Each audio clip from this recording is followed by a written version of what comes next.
어떻게 해야 되느냐? 정신과에서 불면증 환자에게 실제로 쓰는 비약물 치료법 CBTI에서 핵심 두 가지를 추출해서 알려드릴게요. 내가 새벽에 깼다가 별다르게 한 것도 없는데 잠을 이어서 자지 못한다. 그래서 불면증 때문에 엄청 힘들다. 이런 분들은 오늘 알려드리는 방법 적용하시면 분명히 좋아지실 겁니다.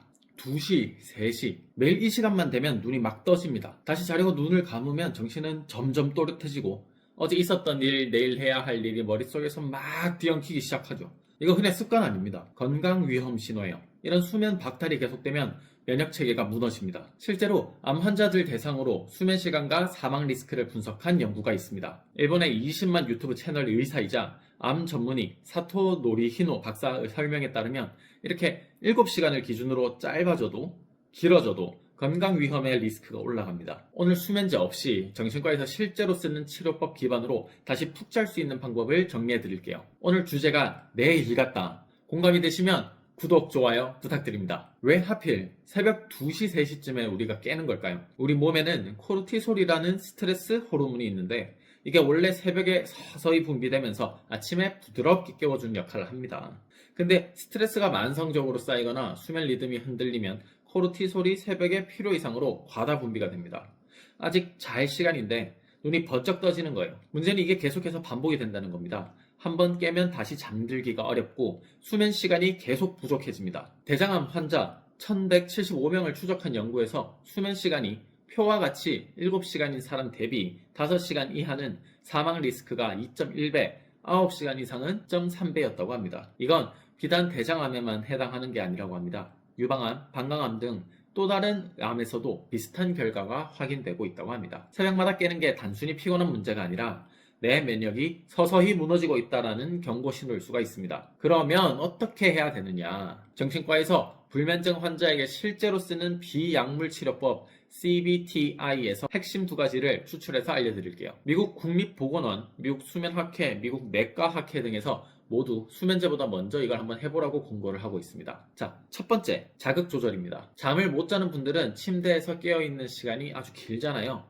누워있지만 그냥 깨어있는 그런 시간입니다. 이게 반복이 되면 뇌가 침대를 잠자는 곳이 아니라 깨어있는 곳으로 학습을 해버립니다. 파블로프의 개처럼 이게 조건 반사가 만들어지는 거예요. 침대에 눕기만 하면 자동으로 정신 각성이 되는 그런 악순환, 이걸 끊어내야 합니다. 새벽에 깼는데 15분에서 20분 정도가 지나도 다시 잠이 안 오면 침대에서 바로 나오라고 합니다. 거실이든 소파든 다른 곳에 가서 어두운 조명, 이게 중요해요. 어두운 조명 아래에서 조용히 있는 거예요. 조용한 책을 읽거나 부담 없는 음악을 듣거나 해주세요. 단 핸드폰이나 TV 같은 화면을 보거나 유튜브를 틀어서 보거나 그러지는 마세요. 네, 그러면 최악입니다. 그러다가 조금 시간이 지나면 졸음이 조금씩 몰려올까 합니다. 네, 딱 그때만 침대로 돌아가는 겁니다. 뒤척이면서 막 다 깼는데도 누운 상태로 그렇게 계속해서 버티고 있는 게 아니고 확 일어나야 돼요. 침대에서 오래 깨어 있을수록 뇌는 침대를 그냥 불안한 곳으로 더 강하게 학습한다고 합니다. 두 번째, 수면 제한입니다. 이게 좀 역설적으로 들릴 수도 있는데 잠을 못 자는데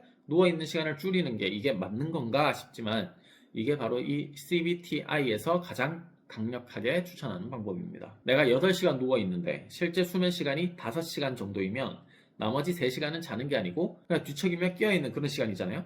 이 시간이 새벽에 각성을 하게 하는 바로 그런 원인이 됩니다. 그래서 기상 시간을 먼저 정하고 실제 수면 시간만큼만 누워있는 시간을 내 스스로 설정을 해주는 거예요. 만약에 7시에 일어나기로 했고 뒤척이는 시간을 뺀 실제로 수면 시간이 한 5시간 정도라고 했으면 새벽 2시에 일부러 눕는 겁니다. 처음에는 힘들어요. 근데 이렇게 하면 침대에 눕자마자 잠이 바로 들 확률이 많이 올라갑니다. 뇌가 침대에 누우면 바로 잠드는 곳으로 나 자신의 몸을 완전히 리셋을 하는 거예요. 그렇게 내 몸이 새로운 리듬을 배우게 하는 그런 단계입니다. 자, 그러면서 조금씩 시간을 조정합니다. 예를 들어서 새벽 2시에 누워서 7시에 일어나기로 했는데 그 5시간 중에서 거의 다 잤다 싶으면 그 다음 주부터는 1시 45분쯤에 누워보는 거예요. 15분씩 이렇게 앞당겨서 눕는 겁니다. 반대로 아직도 중간에 많이 깬다 싶으면 오히려 15분을 더 늦춰서 2시 15분에 눕는 거예요. 이렇게 2주 정도 조절하면 내 몸에 딱 맞는 수면 시간이 잡힙니다. 추가로 궁금한 점이나 제안하고 싶은 내용이 있으시면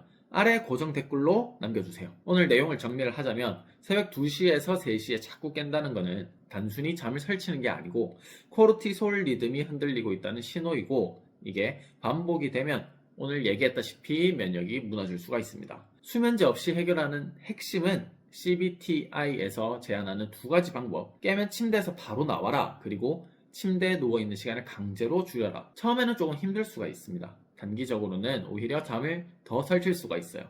근데 이건 장기적으로 잠을 되찾기 위한 투자이자 훈련입니다. 이것만 하면 확실히 달라지시는 것을 느낄 거예요. 다음에도 매일 같은 이런 주제로 다시 돌아오겠습니다. 빠이!